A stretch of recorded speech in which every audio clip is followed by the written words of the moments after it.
Hello, everyone. Welcome to another Peaceful Solution Character Education Certification course. Everyone can be seated. Welcome to all of those that are watching online. Once again, we're going to be picking up in the Respect unit. That is the 4th unit of a series of 5. Just to remind everyone that you can go back if you are just joining in or you've joined in recently. We started off with the Character unit, went through the Acceptance unit, on into the Self-Control unit. And we've been building on all 3 of those units as we go into the Respect unit, and we're continuing, and we're pretty much getting close to the end of the Respect unit. But it's very important that if you've jumped into these classes in the middle of them, that you go back and watch from the very beginning, which will take you all the way back into November of 2020, when we started with the Character unit, and they're all online on the official Peaceful Solution Facebook page. Everything is online for you to watch, and I know we're uploading them onto our app, the Peaceful Solution app, where you can go back and watch them on there. I think we're getting pretty close to having that done. And once again, I want to remind everyone to download the books. We now have the Acceptance unit in Spanish, so that will be uploaded soon, where you can download it after we've uploaded it.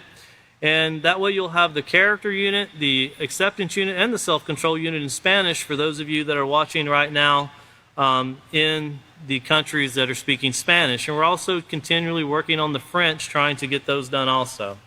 Any other languages we're trying. We only speak so many different languages, so if you're somebody that's actually a translator, we're also looking for volunteers. So if you would send in your information into the Peaceful Solution Facebook page, or you can send it in to info@peacefulsolution.org. That's info@peacefulsolution.org. We're always looking to try to accommodate as many people as we can, because we know that this program has been proven to work, and it's proven to transcend all walks of life. No matter where a person lives, no matter what religion a person belongs to, all of these moral principles are accepted, and they're recognized, and it's been proven to actually make lives better. And it's a simple fact that we could stop all wars. Now, I know that puts a dent in business of many people, but we could stop all wars if we could just put these simple concepts into practice. And I know that's easier said than done when someone's trying to apply it into their own life. Each and every one of us can speak for ourselves. It's a lot easier to read the things that are right than to perform the things that are right. But whenever we recognize what is wrong and we can start putting a plan into action, as we've said from the very beginning, it takes time, and we'll talk about it again tonight, to shape and mold this character into what society needs for us to become, to eliminate all problems. You know, we could eliminate disease, we could eliminate homicide, murder, rape, the defiling. And I say defiling because it really messes with the mind of a child. When children are done a certain way, we could take a lot of harm out of people's life. But there's a lot of people that have committed a lot of crimes due to the lack of education that was offered to them. And we're going to be talking about that with the reputation, how people perceive people. People look at people because of people's past, but they never really considered how they got there. What was missing in their life to bring them to the point to where they made a decision to do this or that. And sometimes it could be that a person just didn't care. Well, why didn't they care? What was missing? There's always something that's kind of like racism. A person is not born a racist, but you can be taught to be a racist, but you're not a born racist. You have to be taught those things. And that in itself has caused a lot of harm, a lot of damage, a lot of hurt for many, many years. And we still see it today in our society. If we could turning over to Lesson Plan 6, page D. We're going to pick up where David left off last week. He gave us the introduction into chapter 6, and it's entitled Developing a Respectful Reputation. So once again, you're not, when you're born, everybody looks at the little sweet child, how innocent he looks, and this and that. And by the time you're 2 years old, some people are going around saying, look at that spoiled brat. I tell you what, he cries, screams, bites, shouts, doesn't get what he wants, and that's the way he behaves. You can say that about some 40 and 50-year-olds I know, too. I can look in the mirror and see that sometimes. So, we never tend to get out of that unless we work at it. We have to work at it to get these things out of our lives. Just adding another year to our life does not make us a better person. It means that we've had more time to help ourselves to become a better person, but adding another year to life doesn't just automatically make us better. So looking here on LP6, page D, here in procedure 3, it says, instruct students to turn to page 147 and 148 in their handbooks and read the introduction and the section entitled, Your Reputation Precedes You. Explain that their reputation, whether positive or negative, will influence how others treat them. Tell students that most people have experienced hearing about someone's reputation and expecting certain behaviors before meeting the individual. Stress that once an impression about someone is formed, it is often difficult for that person to be seen in any other way. You know, and David covered the very beginning to this, to page 147. We're going to briefly go back and rehearse a little bit to get into our minds, and we're going to bring up some scenarios, and as David did about the man working at the car lot. You know, you think about someone putting something in the mind of somebody, and if we all think back about it, we probably have all said something about someone that influenced them one way or another. And that's why we should really be careful, because all of us have things that we would rather have not done. All of us have things we would like to go back and change. There's not one person that's sitting in this room, that's watching online, or that will later watch these videos that can identify, yeah, I hadn't have done that. I would like to go back and change this or change that. But you know what? The only thing we can do is fix things we've broken. Once you break it, it's broken. The best thing you can do, well, the best thing you can do is not break it. But once you've broken it, that's kind of past tense. The best thing you can do now is start repairing it.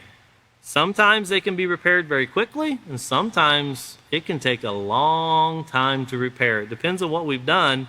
And sometimes society will label you as someone that there's no way you can repair it.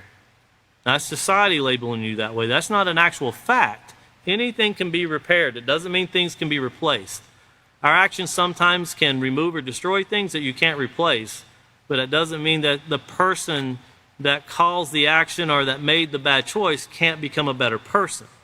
You know, that would be a very deceptive and wrong statement, because we have all done things that we would have rather not done. But looking back here on page 147, at the very top it said, developing a positive reputation as a person who is respectful of self and others should be one of the most important goals in your life. And of course, we talked about goals in the acceptance unit, and we're going to discuss more as we proceed further about how when people want to accomplish goals, they write them down. The most successful people, we'll get to that in the responsibility unit and cover it much deeper. We're not there yet, so I don't want to go too much into it. But a person that wants to accomplish goals will write them down and kind of check themselves. They'll evaluate themselves. And, you know, I know a lot of people that when they slip up and they do something wrong, they write it down and they evaluate themselves, and they'll talk to someone about it. And that helps them get past things instead of letting it harbor in their mind. But here in the very first paragraph, and we're just going to briefly read through some of this to get our mind set for the next page, but it says, if you have ever been advised to take a certain class because the teacher is really nice, or be warned to be careful around someone you've yet to meet, then you have already experienced how powerful a reputation can be. And once again, your reputation is your overall character as seen or judged by others. As seen or judged by others. If you've ever heard judging a book by its cover, you know, that's something we should never do. Remember the 4 steps to becoming friends on page 67 of the acceptance unit. There's an evaluation process. There's things you should do, but nowhere in there do you find where on step 1 you make your decision. You go all the way to step 4 to make your decision, and then you decide whether you should be friends with that person or not. But here in the second paragraph it says, have you ever considered how much your reputation determines how others interact with you? And that's something we should all consider. Do we really know how much it affects us? And how would we feel if someone said something that was negative about us, that caused people to look at us in a very negative way? You know, how does that affect us mentally? And of course, if someone does that to us, how do we feel? Are we glad that someone said something negative about us? Are we glad that someone told someone, better be careful around that guy? You know, he'll steal something. It's not a great thing if someone says that about you. And, when people get angry, I know from personal experience, you can get all types of things said about you. Doesn't mean any of them are true. It's like the internet. If it's on the internet, it's got to be true, right? You're not allowed to put illegal things on the internet. You can't lie on the internet. Everything's true. Oh boy, I could bring up just some mainstream things and prove that that's wrong, but we'll leave that alone for right now. This is a family class. But continuing on here, I want you to look down to the last paragraph. It says, earning the reputation of being respectful. And it's very important we don't confuse that with earning respect. Earning the reputation of being respectful, a respectful person is no accident. So it takes diligence, effort, and positive character traits such as self-control and responsibility. By diligently developing your reputation, you can open the doors to success even before you knock. And this, of course, your reputation precedes you. A lot of people are perceived by how diligent, honest, trustworthy they are because people talk about it. You can trust that guy. That guy's a hard worker. If you got a job to do, get that guy. He'll help you. I know people that are close friends of mine. If I want something done in building something or something done in this or that, people, if they don't do it, at least I know who to ask. Somebody that will tell me how it should be done. And sometimes just get them to do the work because you want it done properly. You don't want to get, halfway into it and go back and look at your roof and see, wow, it actually has a belly in it. We could make a pool out of that. Now we got a rooftop pool. I've seen those too recently. And it's kind of bizarre, but you can see only after someone points that out to you, you can see how it goes wrong. And you can see why it went wrong. But that doesn't mean the people that did it were bad. You weren't there when they did it. You don't know what they were going through. You don't know the instructions they received. And sometimes when you're on job site, it's hurry, hurry, rush, rush, rush, get it done, let's go, let's go. And sometimes that can be a very difficult thing. So it doesn't mean the people that even did it are bad people. You have to take all of this together and evaluate the situation completely. But here where we talk about how much, or have you ever considered how much your reputation determines how others interact with you? I want you to truly think about this because what we say about other people.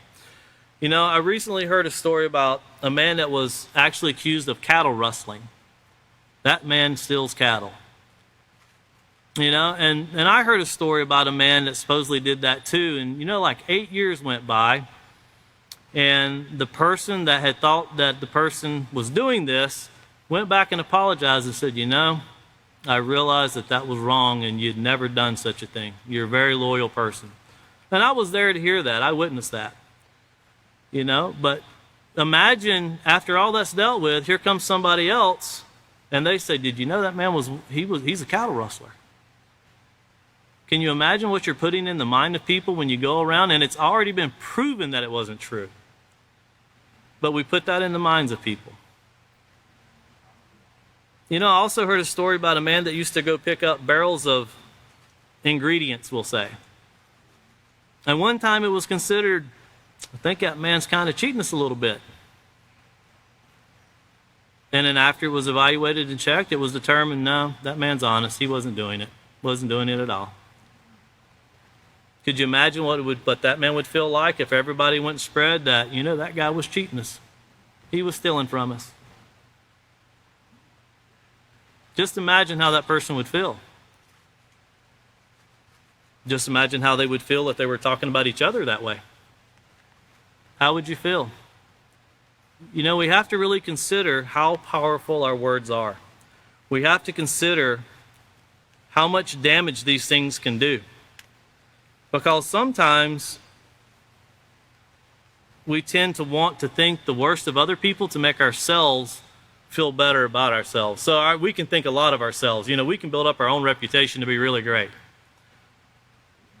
And I'll never forget, the author of The Peaceful Solution told me one time, and he said, what the most proud statement a person can make? And I was like, no. He goes, when they start off by saying, I'm a really humble guy. He said, that's the proudest thing somebody can say. And I thought, I've heard a lot of people say that. He said, yeah, because it takes a proud person to say how humble they are, because everybody else should tell you how humble you are. And, he said it in jest, but he said, listen, be mindful, listen to those things. He said, you'll find out a lot about people. And some people just say it just becomes habit. They just say it out of habit. They're not really proud people. But, some people do say it and they think it. I've seen it, I don't want to call politicians by name, but I've heard politicians talk about how great and humble and meek and things they are at one time. And, of course, we're going to get into this reputation of a politician even. And they're great examples of how they can do a lot of negative things, and through campaigns and spending money, they can resell themselves to the American people. Think about President, or actually Prime Minister Netanyahu, a man who became Prime Minister again while also being charged with a crime. And he's still under that indictment, and he's Prime Minister right now, and he actually won election again. And in the United States right now, we're dealing with someone who's running for office, and I'm not saying he's guilty, I'm not saying he's not guilty. But here he's being indicted for a crime, and he's still running for office. And everybody kind of laughs about it, because in America we all say, well, the politicians are all crooks anyway. So what's the difference? So think about that, how moral principles out the door, and it's just people are manipulating and reselling themselves. In fact, you see where, the governor of Florida, Ron DeSantis, who his campaign has took a nosedive, and now his campaign committee are trying to reform the perception of him and resell him to the American people again. Why? Because, he kind of nosedived there. Now we got to resell him, make up something else, make him sound better. We got to make him sound better than he did, and you would think that you could just run off of honest, loyal reputations where people have done things, but American people are not used to hearing honest things. We're used to hearing, things that aren't true. And that's what sells it to the American people. If we could put up our first slide, this is really what we're building on in this section of the respect unit. We first discussed this in the character unit. And it was on page 90 of the character unit. And this is really the only section you'll find in the character unit where we laid this foundation. And it was entitled, Your Reputation Precedes You. And it's, once again, we're building off of earning the reputation of being respectful. Not earning respect, but earning the reputation of being respectful. Now, on page 90 of the character unit says, there are many advantages to maintaining a positive character, one of which is your reputation. Your reputation, notice, is developed over time. We'll get into later, there's a saying we have in one of our books where it says a reputation, it takes a lifetime to build a reputation, but it can be lost in one single act.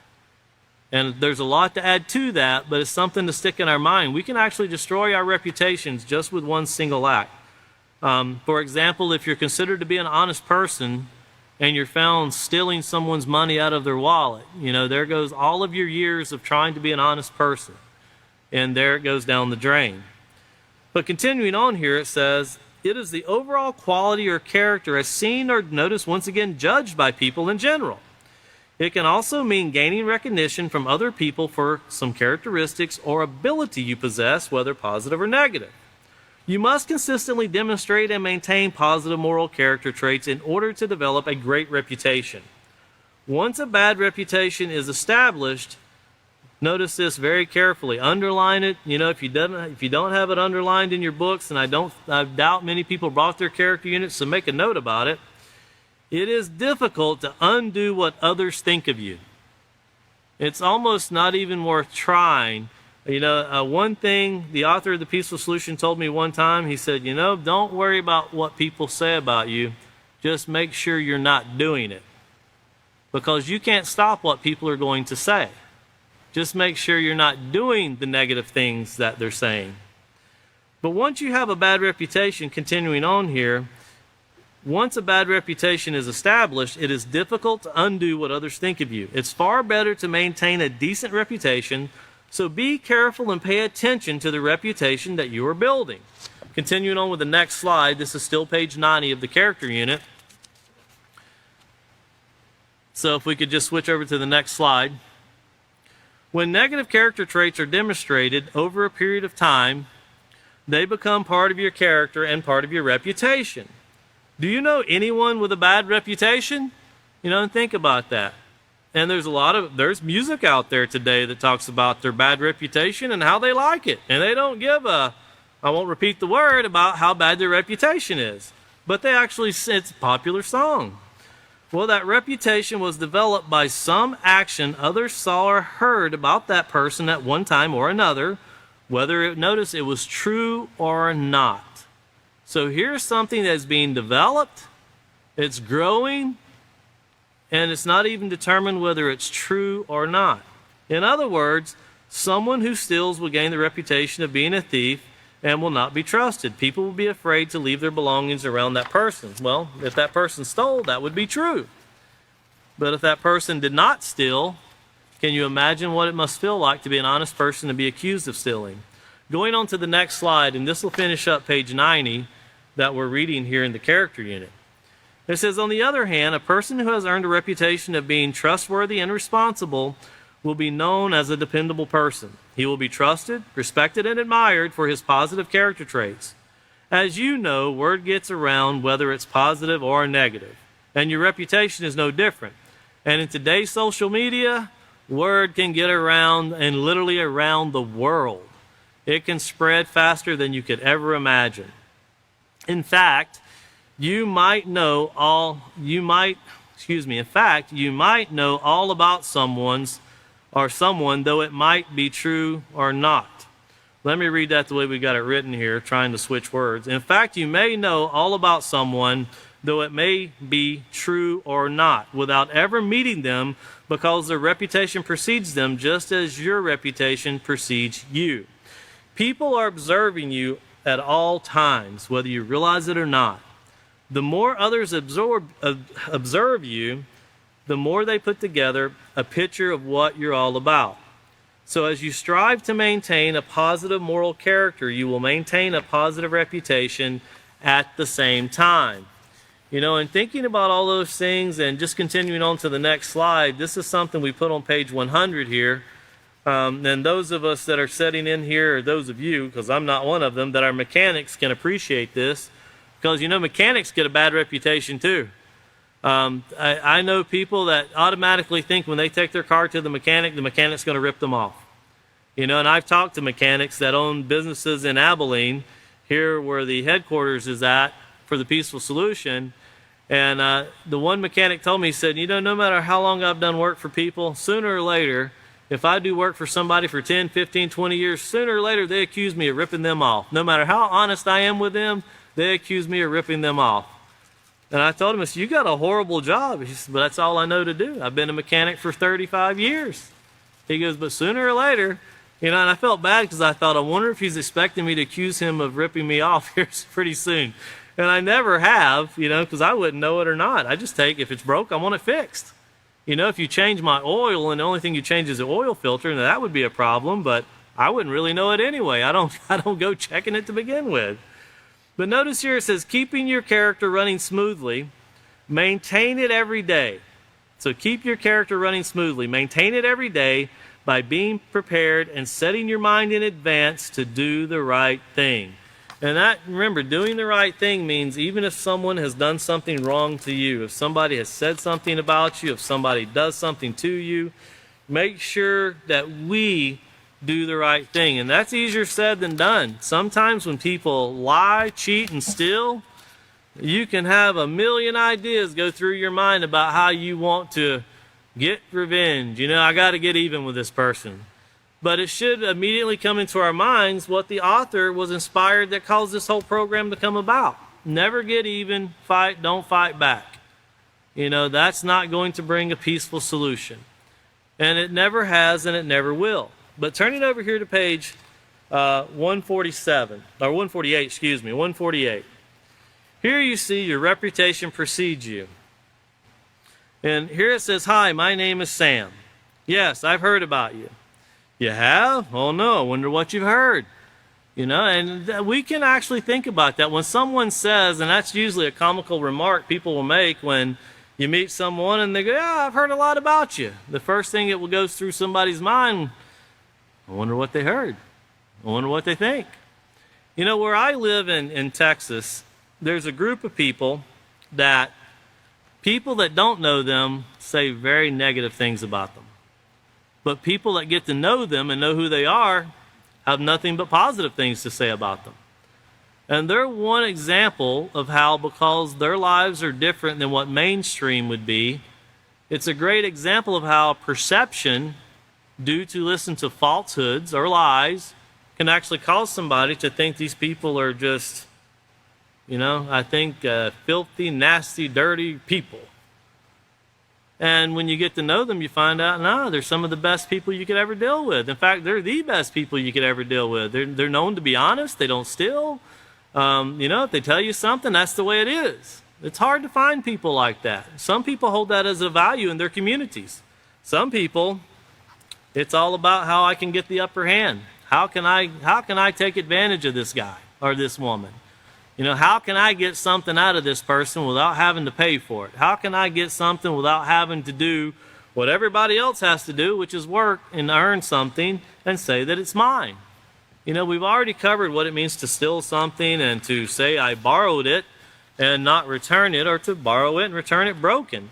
All of these things tie in together, but that reputation does also. When someone comes to you and says, hey, can I borrow that? Sometimes it depends on how much it's worth. Can I borrow a shovel? Yeah, sure, you can borrow the shovel. Same person can come back and say, can I borrow your truck? Absolutely not. Don't even look at it, Just turn the other way and go. Well, why? Well, let's look at your truck together. Let's admire it, and let's look at how it's tore all to pieces right now. And that tends to, and I'm not talking about anyone specifically, just so everyone knows, that's just something that you think about how hard you have to work, and it can be a truck that's beat all to pieces and people still work hard to get what they have. But I'm not saying, if you're known to be somebody that destroys a lot of stuff, when it gets expensive, people aren't going to want to let you borrow something. Doesn't mean that you're the cause behind the destruction of the property. Sometimes we buy things that 3 other people have already tried to put it on life support, and we just inherited the last part of it. It already had artificial liver, artificial kidneys, artificial heart, whatever artificial you think can put into it, and you're the one that bought the Frankenstein that still had a heartbeat when you bought it. But now it dies on you. So that doesn't necessarily mean that you're a bad person either. But here with your reputation precedes you. It says your reputation can precede you and even influence people you have not met to expect a specific attitude or behavior from you. And, this can be done very negatively also. I know a lot of people that are close friends that sometimes we can perceive negative things about them, but really deep down they're great people. And people can argue or have differences and sometimes have heated discussions.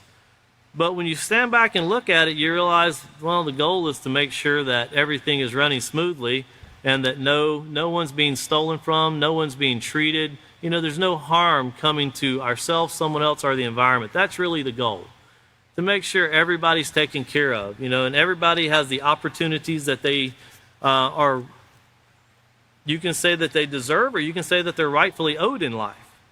Everybody has the right to breathe clean air. Everybody has a right to healthy food. It doesn't mean everybody gets it, but everybody has a right to it. Everybody has a right to have an opportunity to make themselves better. But I want to put up this next slide because this is huge in today's society. And it's called defamation. And this is something that you see enormous amounts on social media. Anybody can get online and say anything about anybody, and it doesn't mean it's true or not. I recently read a situation where there was a construction worker, a man that owned a company actually. He owned a construction company. And somebody got online and totally slandered this guy. They put out, he did this, he did that.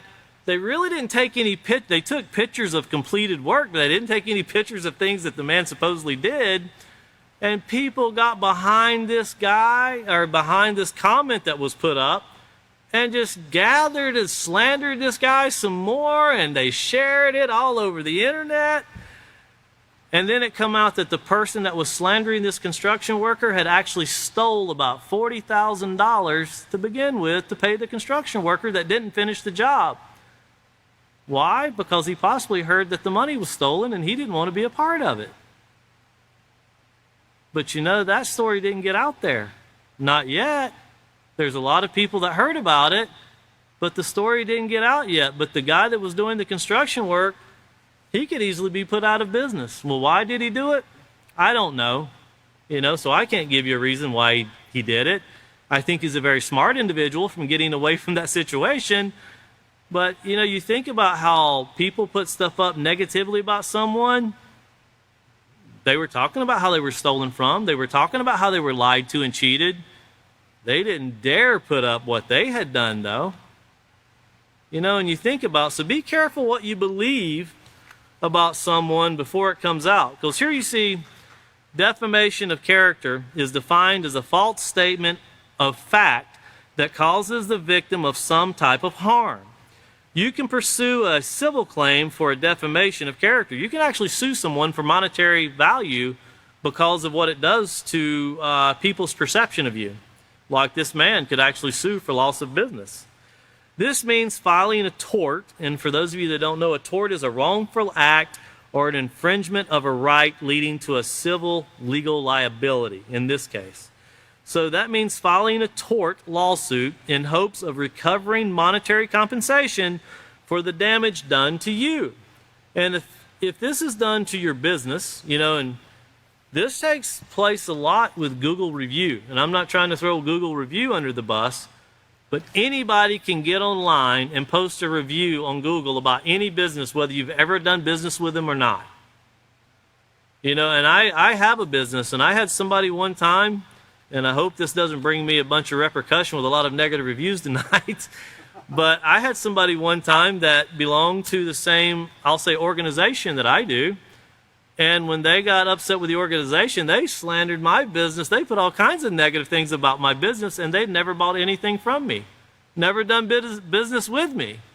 But they were just upset, and they didn't just do me that way. They did a couple businesses that way, and it took probably a week to get with Google to prove to Google that this is all false. That was all removed. But you think about how quick somebody can really get online and say negative things about you, and think about it. People can get online today and say negative things about everybody sitting in this room, and when do you know about it? When someone tells you, hey, did you know this was said about you? And then your reputation precedes you. Once again, think about people that go to prison because they've made a bad choice and they've hurt somebody. I think everybody would agree with that, including the people that have made this specific bad choice I'm talking about. And then when they come out of prison, they want to display your picture, where you live, your address, and everything else about you. And they label you as a danger to society. Most people don't realize that it's online, in the state of Texas especially. Anybody that's in prison, you can go online and see what prison they're in and what they went to prison for, and you can even read about their case for every individual in the state of Texas. You don't get to see what was right, what was wrong, if there were lies told, if there were appeals taking place. You don't get to see any of those things. You only get to see this is what they were charged for and this is what they were convicted of. And I can tell you there's a lot of people that have appeals going on, winning appeals, to come to find out that stuff's not true, but it's hard to change that reputation, especially when people perceive you that way. When politicians run for a political office, their goal, and watch this, because we're going to have a campaign. Sadly, the campaign is going to start a year before the presidential election takes place. You're getting ready to have it shoved down your throat to the point you'll vomit it out before you vote. That's in the United States. But watch how things are done. And I know I'm not telling anybody sitting in this room right here that lives in America. They already know this. But those people that live overseas is the ones I'm trying to get across this message. When they run for office in the United States, people, most of their campaign, and we've seen this in the last presidential debate that took place in the United States, campaigns are ran on slandering the other person. It's not about what you can do as a person and how you can do this and how you can do that. Now, we have had people that can spend their whole time telling us how great they are. That takes place in U.S. politics. But usually you're telling the American people why you shouldn't vote for this guy. Let me tell you what he did. Let me tell you what his son did. Let me tell you what his mother did. Let me tell you what his brother did. And it's like, man, I didn't realize we were voting for all those people. I thought we were voting for him. Well, that's what they do, and that's how they put it out there. Well, think about when we do those things to others also. Think about what that means and how we can affect others. If we can go to the next slide and keep the things in mind that we're talking about, the next slide where it talks about influences are all around you. And this is off of page 60 in the character unit. We've referred back to this quite a bit. But once again, put these things together with how we're actually molding and shaping how people think of other people with our words. And it says, your values play such a key role in developing your character that you must be aware of how influences affect the things that are important to you. Once again, an influence is something or someone that has the ability to affect your attitude, way of thinking, feeling, and behaving. That's how powerful your words are. You can actually change the perception someone has about someone else, whether it's true or not. And that's the scary part, but we should think about how we would not want that done to us, and we should consider what we're saying about other people. And sometimes we can say this when we let the emotions get loose, we get angry, and we want to say something. We want to bring up something. I remember back when you were 17. How old are you now? 94. But when you were 17, I remember you did. And you think about, wow, that's so long ago. But sometimes when people get angry, all they can think about is the negative about another person. All the positive goes out the door. A lot of marriages break up because of that. They lose concept of all the positive. All they can think about is the negative. But that's not what brought two people together. That's not what brings two friends together. It's usually positive things when you're building a friendship based on the peaceful solution. But continuing on, once again here on the slide, it says, have you ever been in a hailstorm and felt like you were getting hit from every direction? Or how about a batting cage and the ball machine went haywire? Whether you realize it or not, you're constantly being bombarded with influences. And this was before social media.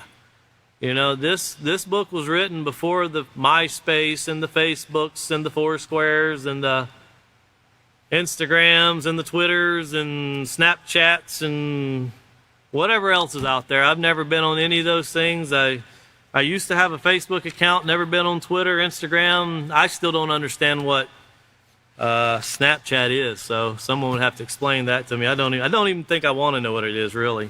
But I know there's a lot of things out there. TikTok, yeah, that's pretty popular too. People waste all their time making videos.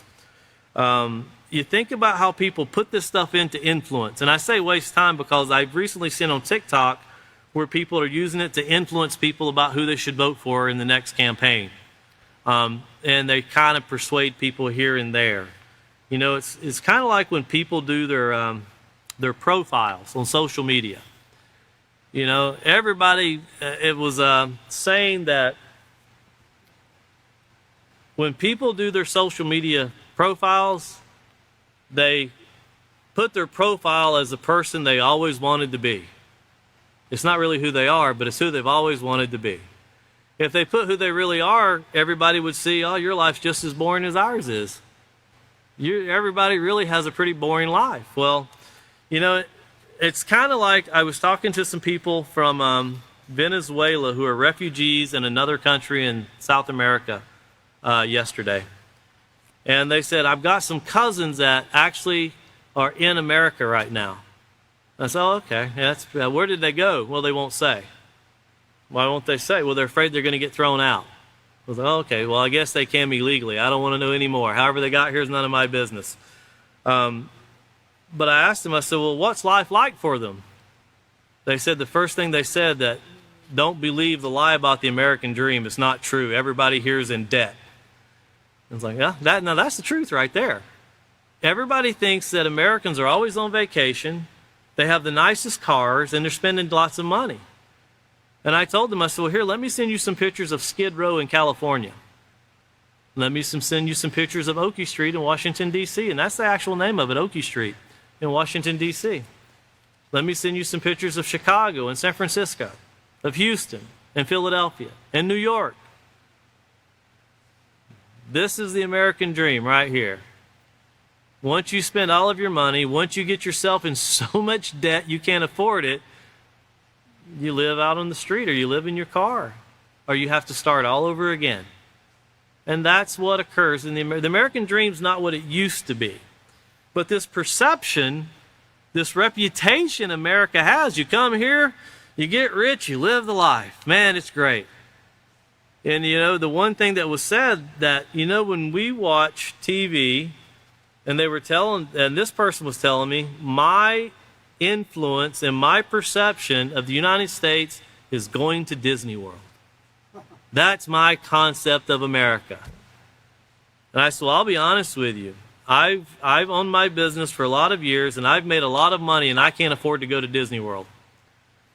It's like hundreds of dollars a person, and a family can go there and spend $4,000 and $5,000 and walk away with basically $4,000 or $5,000 gone. When you walk away, the fun's gone. And they said, well, did you enjoy it? And I said, once again, I tell you, I've never been there. I don't make enough money to go there. I've never made enough money to throw it away. I've never been able to generate that kind of income. But their concept is every American goes there every year, that we're all lined up to go to Disney World or Disneyland. And I said, well, you might want to go back and read how Disney is losing a lot of money because people aren't going. That's pretty much how it's working. But here to finish up this slide, and once again, it's a lot of stuff to keep in our mind, but false perceptions, false identities placed on people or things.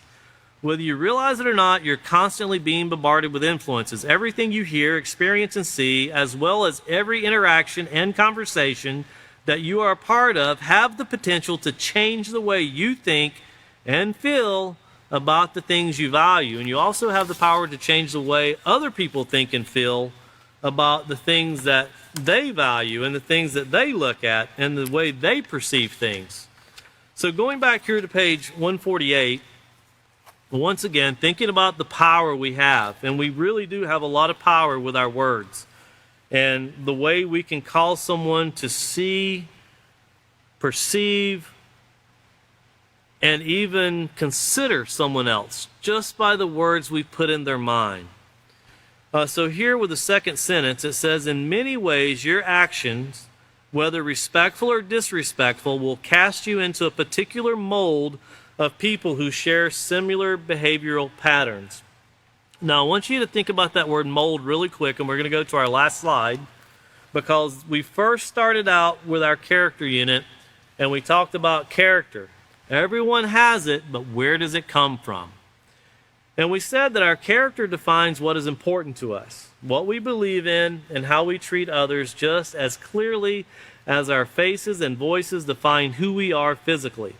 In fact, our character is an integral part of who we are. Whether the character we have is positive or negative depends upon many different factors. These factors include genetics, family values, influences, experiences, choices, and environment. Notice, together, they help to mold and shape our character. In the same way that influences, experiences, choices, and environments, along with family values and genetics, mold our character, we need to start understanding that the words we say about people mold an image of how people perceive other people. And it's truly important that we discuss things for what they truly are. If something is dangerous or could bring harm, you wouldn't want to talk about it like it's the greatest thing on the face of the earth, or this is the safest place you could go. You'd want to be honest about it. You'd want to be really sincere about it. And if something is, a place to where you could go that would keep you safe, would help you, could guide you, strengthen you, no matter what that is. And I know most people think that's a beach down in the Florida Keys or somewhere in the exotic places of Mexico, or San Andreas down there in the, which I seen that recently on a map. I'll never go there, but I seen it on a map, and I went online, and it's beautiful. That's about as close as I'll get to it.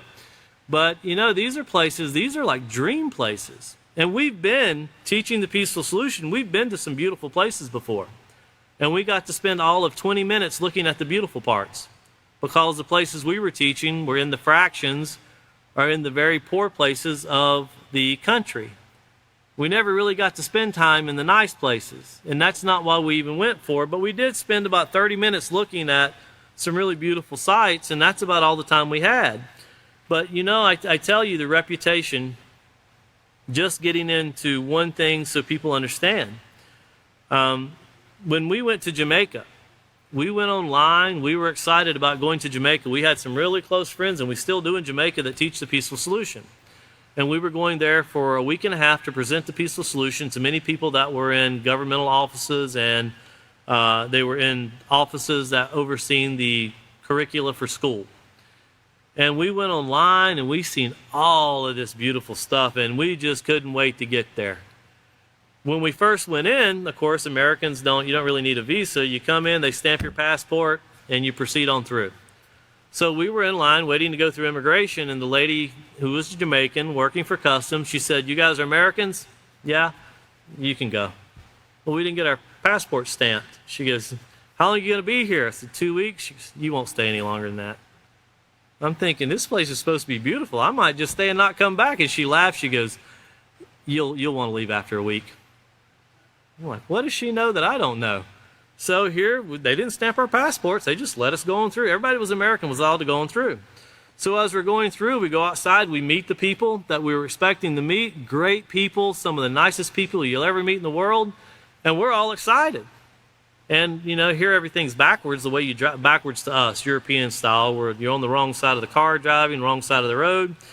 And as we leave the airport, which looked really nice, you know, we're in the city capital, and we pull out and we're like, it'll start looking better.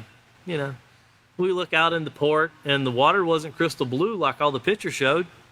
It's like, this must be busy traffic time. This is where they come in with the big ships. So pretty parts on up through there. And then we got into the downtown of the city capital. And all of us that were there have been to Washington, D.C. many times.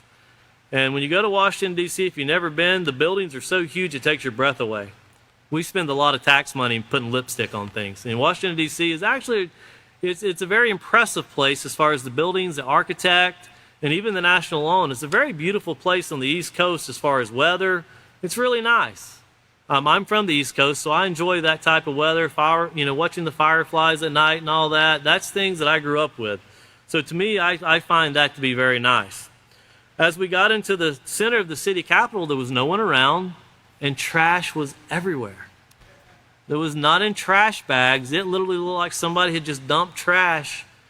And we kind of looked at the guy that was supposed to be our tour guide, and he went, this is, I told you Jamaica, so this is Kingston.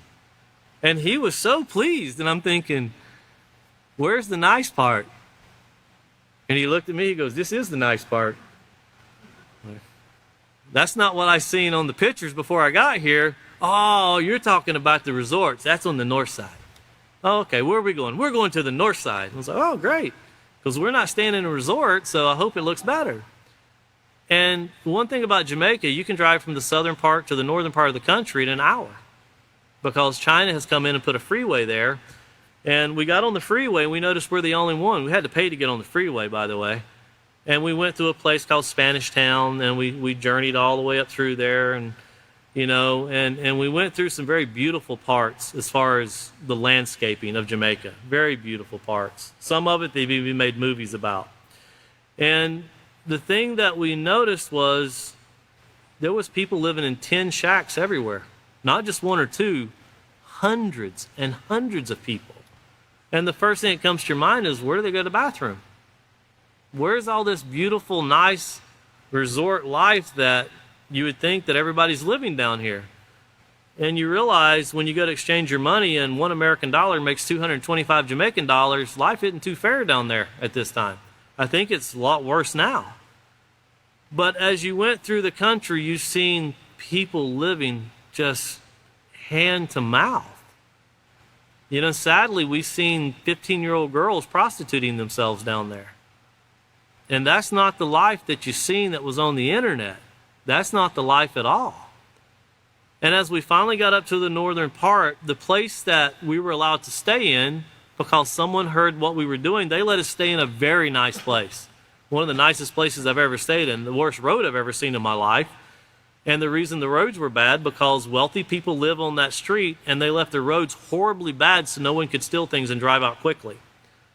And we learn a lot of things about how you have an $8 million house on a road you can't go more than 3 miles an hour down because it will destroy your vehicle.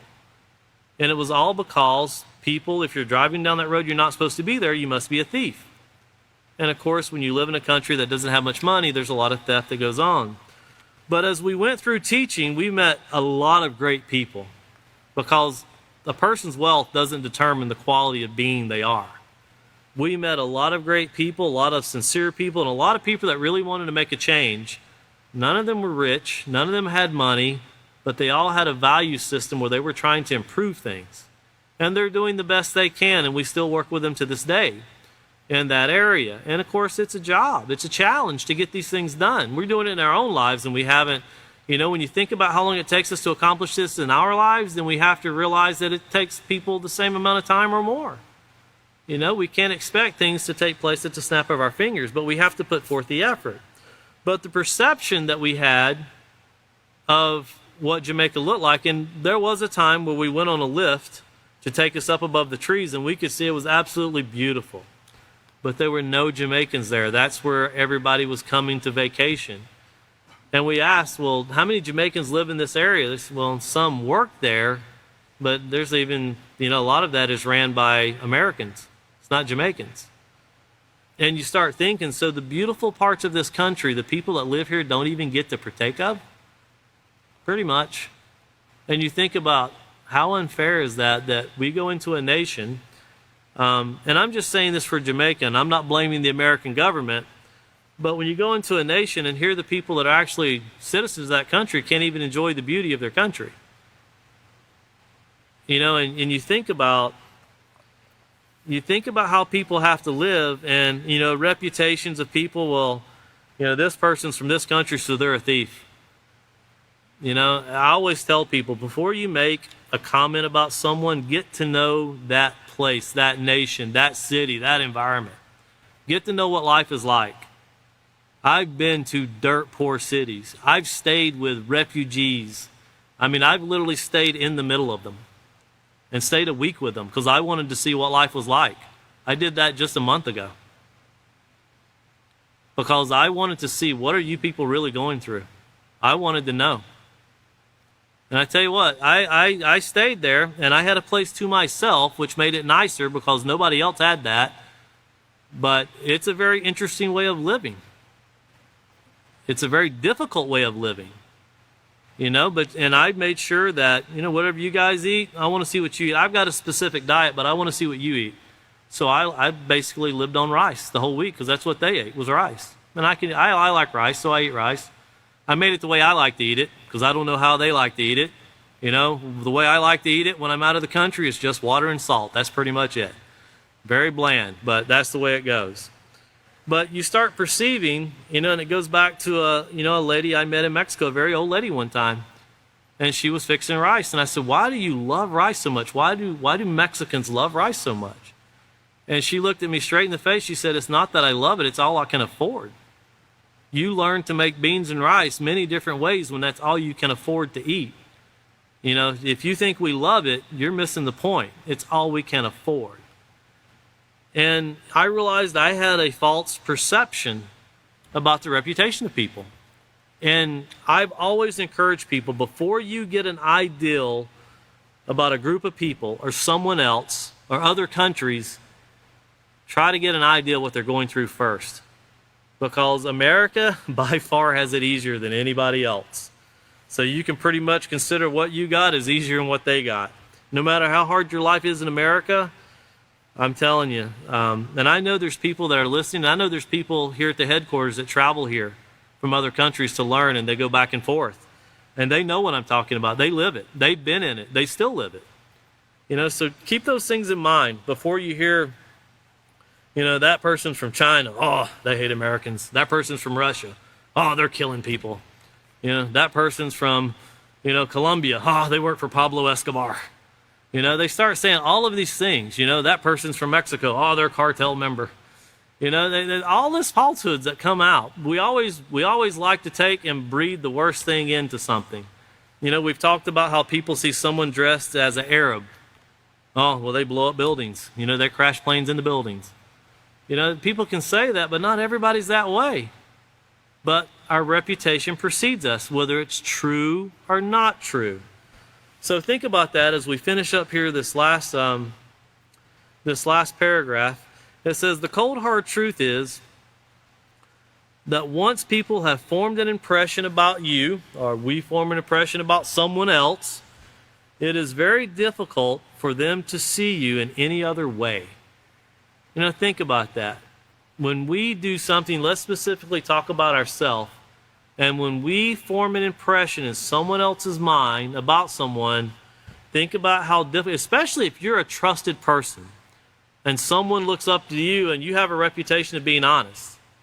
So here's someone, well, that person's honest. They wouldn't say anything bad about someone unless it was true. They must be trying to help me, you know, stay away from this person.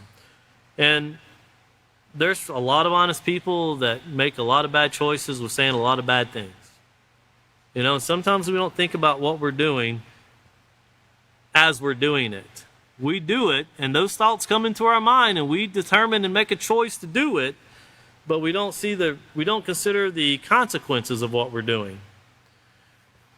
Continuing on, it says, although it might not seem fair, this is a fact of life. In other words, people can develop generalizations about others based on their reputation, oftentimes refusing to see a different side of their character. Now, this totally goes against what we talked about in the acceptance unit about how we determine what a friend is and who a friend is. You know, we would have to go against everything we've learned so far to just take someone's word about someone's reputation. Now, granted, if someone's trying to tell you about someone who is a known person, they admit they're this way, you know, and I'll use Charles Manson as an example. I think he self-admitted that he was pretty much a bad person. He bragged about that many times on TV. He wanted everyone to know. So I would think that that's not someone you'd want to form a friendship with. Not if you're looking to have a friendship based on morality. Now, did he regret what he did? I have no idea. You know, as people get older, as people get sick, as they see life is coming to an end, sometimes people regret things. Sometimes they're still angry at life. But there's some people we should probably think about and consider, well, they pretty much openly admit what they did. But then there's some people that, is President Vladimir Putin really a bad person? I don't know. Is President Biden really someone that's mentally insane? I don't know. You know, is President Trump really a crook and want to sell all of our secret, ideas that we have to everybody else? I'm still trying to figure out why you'd want to sell nuclear information to a country that has nuclear bombs. You know, it's like, here, you want to buy a Ford? We have Fords. You have Chevys. You want to buy a Ford? Doesn't make sense. You know, so you think about how these things are done and the way they're processed, and are people really as bad as we hear they are? I don't know. I don't know these people. But I do know that if you watch, and I'll put the names out there for you, if you watch Fox News, President Biden should be put in a retirement home and have mental treatment. If you watch CNN News, he's a very alert person that's making great decisions. These are two places that have the same job that try to influence you, and they try to build off or destroy your reputation. Well, to finish this up here, it says, for example, if someone has developed a reputation of being a liar, the likelihood is that even when he is telling or she is telling the truth, no one will believe them. You know, and that's the sad fact of life, that we have to be able to give people the opportunity, and we'll get into that next class on the next page. You see there in 149, it says, does this mean that a person cannot change his reputation or her reputation? Well, sure they can. But, of course, it takes time to fix these things, and will you convince everyone that you become a better person? Well, you do the best you can do with what you can do. You know, you put all the effort that you have the ability to do, and your efforts will show. And it might take some people very quickly to pick up that you're doing better, and some people might never come to the point that, yeah, that person's doing better. But you do the best you can do, and that's all you can do. And that's what we have to do as a society, do the best we can do. So we're going to stop right there. And we'll pick up on page 149, and we're going to get into some scenarios next class and build off of those scenarios about how people perceive people, and sometimes they have the wrong perception of this reputation. So our next class will be this coming Wednesday. It'll be August the 2nd at 5:30 p.m. So we look forward to joining everyone back at that time. Thank you for joining us.